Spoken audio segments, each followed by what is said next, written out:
बिस्मिल्लाहिर्रहमानिर्रहीम, अस्सलाम वालेकुम नाज़रीन। आज की ब्रेकिंग न्यूज़ के साथ मैं हूं राजा उस्मान ताहिर और मेरे साथ मौजूद हैं ख्वाजा काशिफ मीर साहब। नाज़रीन, आपको बताते चलें कि आज पाकिस्तान मुस्लिम लीग आज़ाद कश्मीर का एक अहम इजलास हुआ और सबसे पहले ये इजलास हुआ था वज़ीर-ए-आज़म शहबाज शरीफ की ज़ेर सदारत, जिसमें आज़ाद कश्मीर मुस्लिम लीग के तमाम जो मुंतखब अरकान असम्बली हैं उन्होंने शिरकत की।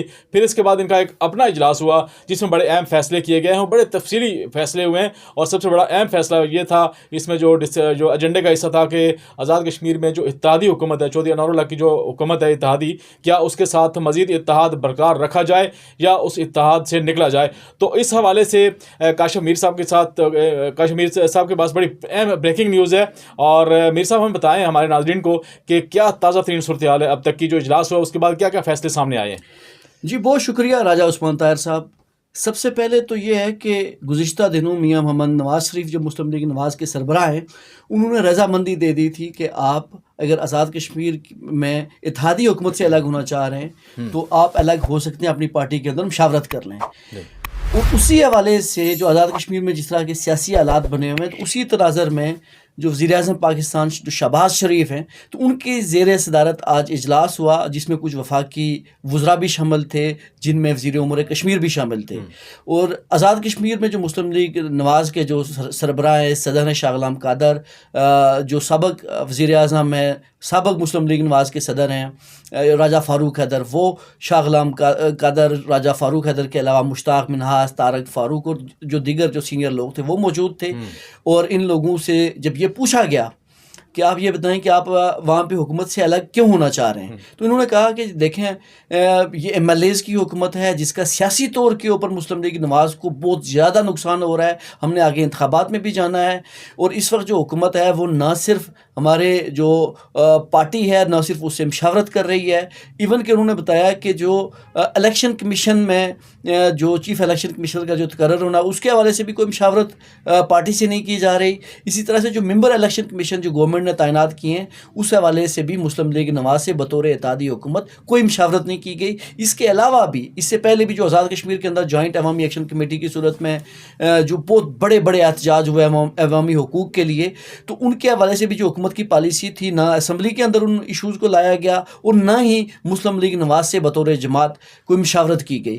तो जो शाह गुलाम कादर, राजा फ़ारूक हैदर, इनका सीधा सीधा मौक़िफ़ ये था कि इस हुकूमत का हमें भी नुकसान है, इसका हुकूमत पाकिस्तान को भी नुकसान है, इसका रियासत पाकिस्तान को भी नुकसान है। अच्छा। और इस हुकूमत की वजह से कश्मीरियों और पाकिस्तान के दरमियान जो नफरत फैल रही है उसका भी नुकसान है। लिहाजा हमें जो है वो आज़ाद कश्मीर में चौधरी अनवरुल्लाह की जो इत्तेहादी हुकूमत है उससे अलग होने के लिए रजामंदी दी जाए।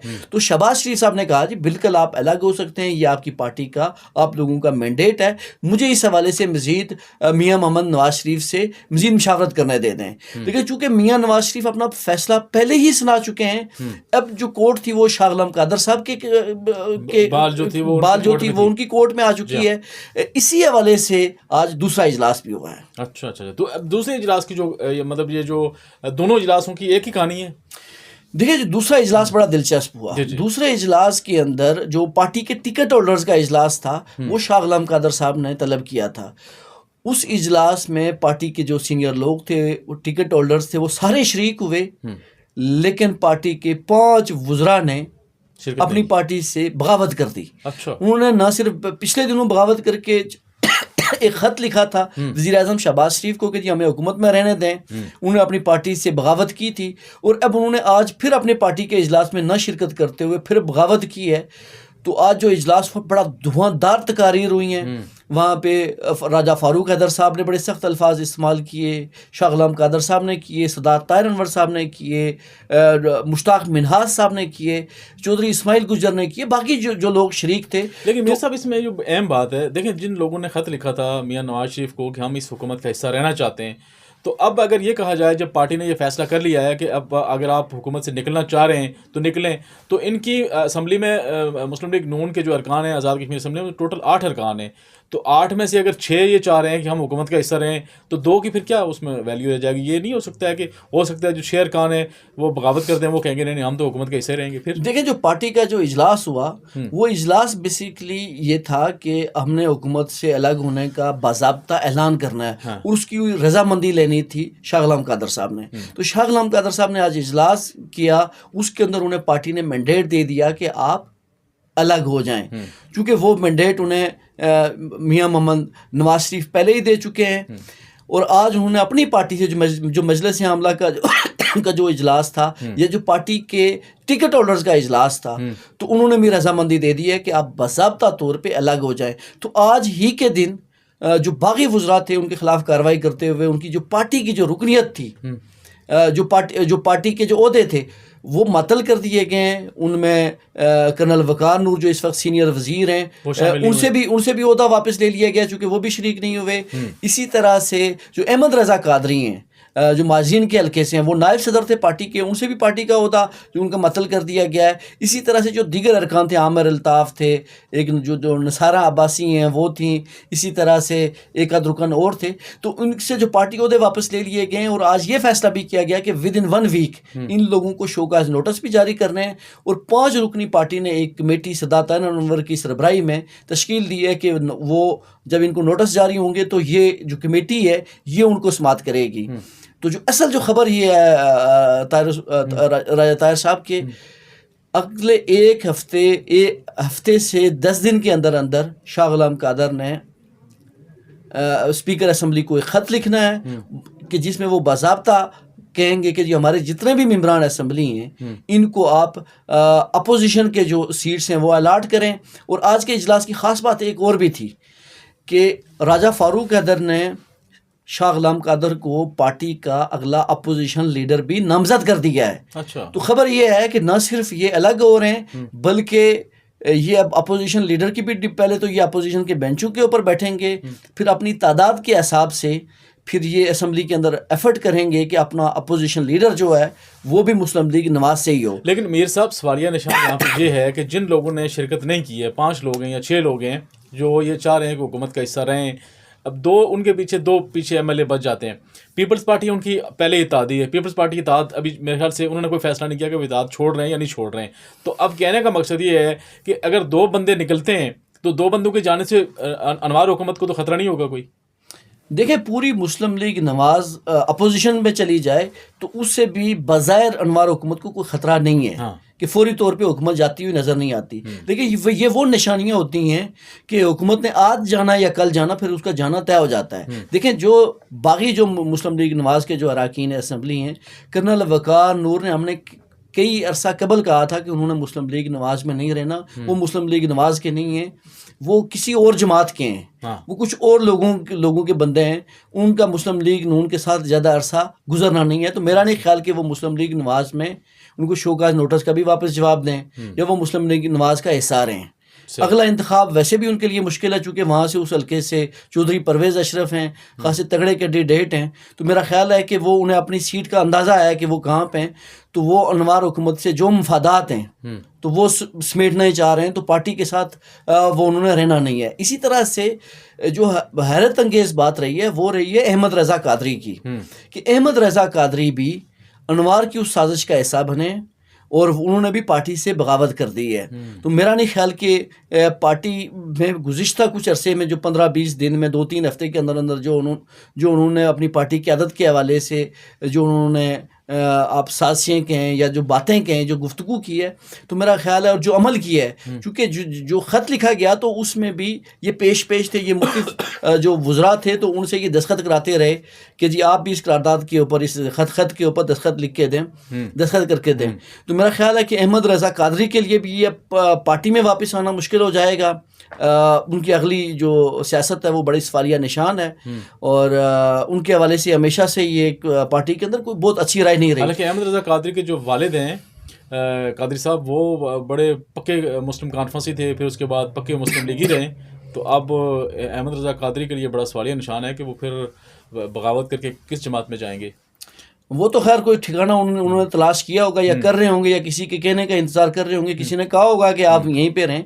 इसी तरह से जो आमिर अल्ताफ़ हैं जो पहली दफ़ा हजीरा से जो मुंतखब हुए थे, तो वो जो पहली दफ़ा मेंबर असेंबली बने हैं तो उन्होंने भी पार्टी से बगावत की और पार्टी के उनके लोग खुद बड़े हैरान परेशान हैं। वो कहते हैं कि इस नौजवान को क्या हुआ है कि पार्टी ने उसको इलेक्शन भी जिताया और ये भी पार्टी के खिलाफ खड़ा हो गया है। इसी तरह से जो दीगर लोग हैं, तो मेरा ख्याल है कि जो मेरी ज़ाती राय है उस्मान साहब के वकार नूर और मेरा ख्याल है कि अहमद रज़ा कादरी के अलावा जो बाकी लोग हैं वो पार्टी डिसिप्लिन का हिस्सा बन जाएंगे। अगले आप 4-6 दिन में देखेंगे कि इन लोगों के पास कोई ऐसी स्पेस, कोई ऐसी कोई गुंजाइश नहीं है इनके पास सियासी कि ये पार्टी से लंबे अरसे तक बगावत करें। मेरा ख्याल है इनकी जब सरजनश मजीद हो जाएगी तो ये पार्टी का वापस हिस्सा बन जाएंगे। लेकिन जो दो लोग हैं इनके लिए मुझे पार्टी के अंदर भी रास्ते मुश्किल नज़र आते हैं और ये भी शायद पार्टी में उस तरह से वापस उस तरह से रुजू ना करें। तो अब मेरे साथ सवालिया निशान ये है कि क्या जो चौधरी अनवर की हुकूमत है वो अपना जो इक़्तिदार है वो बचा पाएगी या नहीं। मतलब अब अगर ये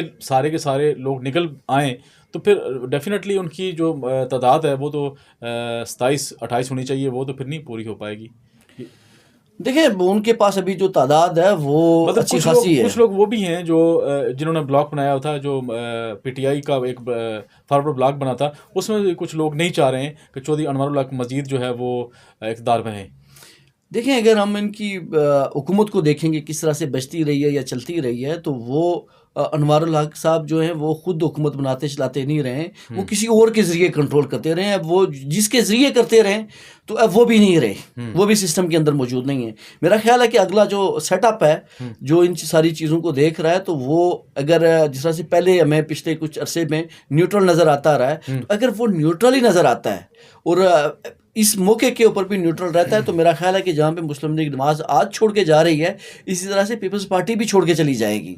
जब पीपल्स पार्टी छोड़ के चली जाएगी तो मेरा नहीं ख्याल कि अनवर हुकूमत बरकरार रह सके। डेफिनेटली जब पीपल्स पार्टी निकल आएगी फिर तो मुमकिन नहीं है इसके लिए कि ये बरकरार रख सकें। इसमें चूँकि पीपल्स पार्टी का भी राय साहब जो सीसी का जब इजलास हुआ था, बड़ा इंपॉर्टेंट इजलास था, चंद माह कबल हुआ था, तो उसमें सीसी के इजलास के अंदर भी जो उनके जो वज़रा हुकूमत थे, ख़ासकर फैसल मुमताज़ राठौर, मियाँ वहीद और जो दीगर चंद लोग थे, तो कासिम मजीद, तो इनकी बड़ी भरपूर पार्टी के अंदर मुखालफत की गई और बहुत सख्त अल्फाज इनके ख़िलाफ़ इस्तेमाल किए गए, जिसके नतीजे में ये लोग नाराज़ भी हो गए।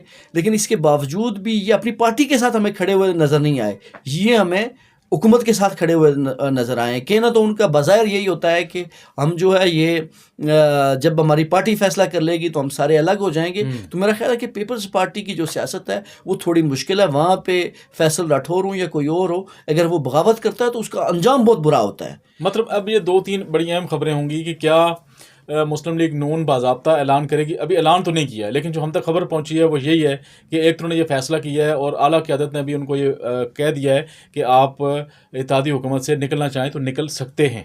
मतलब उन्होंने ये नहीं कहा कि आप निकलें, देखिए ना, देखिए मियाँ नवाज शरीफ ने किसको मैंडेट दिया? मियाँ नवाज शरीफ ने अपनी आज़ाद कश्मीर की पार्टी को मैंडेट दे दिया कि जो आप फैसला करेंगे हम ऑन करेंगे। और पार्टी ये चाह रही है, पार्टी ने आज जो इजलास किया टिकट होल्डर्स का, तो उसने एक करारदाद भी मंजूर कर ली हुकूमत से अलहदगी के लिए और बाज़ाहिर जो उन्होंने आज जो प्रेस रिलीज़ भी जारी की है उसमें भी उन्होंने अंदिया दे दिया है कि हम इससे अलग हो रहे हैं। उन्होंने इवन कि अपना जो अपोजिशन लीडर है असेंबली के अंदर वो भी नामजद कर दिया है। अच्छा। तो अब मेरा ख्याल है कि एक बाज़ाब्ता तौर पे इसका तरीका जो एक लीगल तरीक़ाकार होता है तो उस तरीक़ाकार को अपनाया जाएगा कि न सिर्फ ये, चूँकि उनके लिए थोड़ी सी मुश्किल ये हो गई थी कि उनके अपने कुछ वज़रा ने बगावत कर दी थी, तो उनको शोकाज़ नोटिस जारी हो रहे हैं, कुछ दिनों में उन्होंने जवाब दे देने हैं। तो उसके बाद मेरा ख्याल है कि ये जो शाह गुलाम कादर हैं बीइंग अ पार्टी सदर, वो स्पीकर असेंबली को ख़त लिख देंगे कि जी हमें अपोजिशन के चैम्बर अलाट किए जाएं। अच्छा। उनके ख़त जब कंप्लीट हो जाएंगे वो लिख देंगे तो उसके बाद उन्हें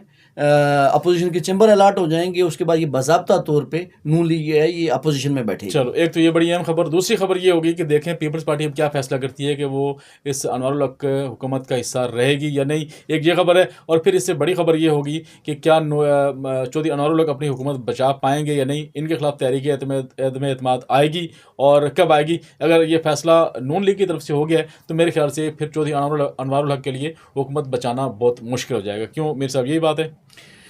देखिए अनवारुल हक के लिए अभी तक तो वो जितने किस्मत के धनी साबित हुए हैं गुज़िश्ता 1.5-2 साल में, जितनी उन्होंने हुकूमत की, वो चूँकि जो ड्राइंग रूम पॉलिटिक्स है उसके बड़े माहिर साबित हुए। उनके ख़िलाफ़ अवामी जो तहरीकें बहुत बड़ी-बड़ी चली, उनका उन तहरीकों से उन्होंने अपने इक़्तिदार बचाने के लिए भी फ़ायदा उठाया। पॉलिटिकल पार्टीज़ को बहुत ज़्यादा कमज़ोर कर दिया, एमएलएज़ को मजबूत किया, पार्टियों का आपस में लड़ाया, धड़ेबंदी करवाई पार्टियों के अंदर, जिसका लॉन्ग टर्म हम देखें तो पार्टियों, सियासी जमातों को, मुस्लिम लीग नवाज़ हो, पीटीआई हो, पीपल्स पार्टी हो, इनको नुकसान होगा। अनवार साहब तो शायद मेरा ख्याल है कि महीना गुजारा, 15 दिन गुजारे, 2 महीने गुजारे, जितना भी गुजारेंगे, लेकिन सियासी जमातों को उन्होंने जितना नुकसान दे दिया है, अब उस नुकसान को इन सियासी जमातों को भरना इनके लिए बड़ा मुश्किल हो गया है। तो वो ये हुकूमत तो को बहुत ज़्यादा नहीं चल पाएगी। हुकूमत आज गई, कल गई, 15 दिन के बाद गई, महीना के बाद गई, इस हुकूमत ने चले जाना है। लेकिन असल ये हुआ कि आज़ाद कश्मीर के अंदर जो एक सियासी रवादारी थी वो ख़त्म हो चुकी है, जो सियासी रोल था वो ख़त्म हो चुका है। बिल्कुल ऐसी बात है। मेरे साहब आपका बहुत बहुत शुक्रिया, बड़ी अहम ब्रेकिंग न्यूज़ दी। नाजरीन, हम अगले आने वाले दिनों में एक बड़ी अहम ब्रेकिंग न्यूज़ जो मज़ीद आने वाली है कि क्या बाज़ाब्ता तौर पे नून लीग ऐलान करेगी, इसके हवाले से आपको अपडेट रखेंगे। इसके साथ साथ आपको ये बताएंगे कि अदम एतमाद कब तक आएगी, ये भी एक बड़ी अहम खबर होगी। और इसके साथ साथ जो अगली अहम खबर होगी वो ये होगी कि क्या पीपल्स पार्टी इस चौधरी अनवर हक हुकूमत का इत्तेहाद बरकरार रखेगी या नहीं। मज़ीद अपडेट्स के लिए इंशाअल्लाह ताला आपसे रब्ता रहेगा। अपना दोस्तों रिश्तेदारों का ख्याल रखिएगा। खुदा हाफिज़।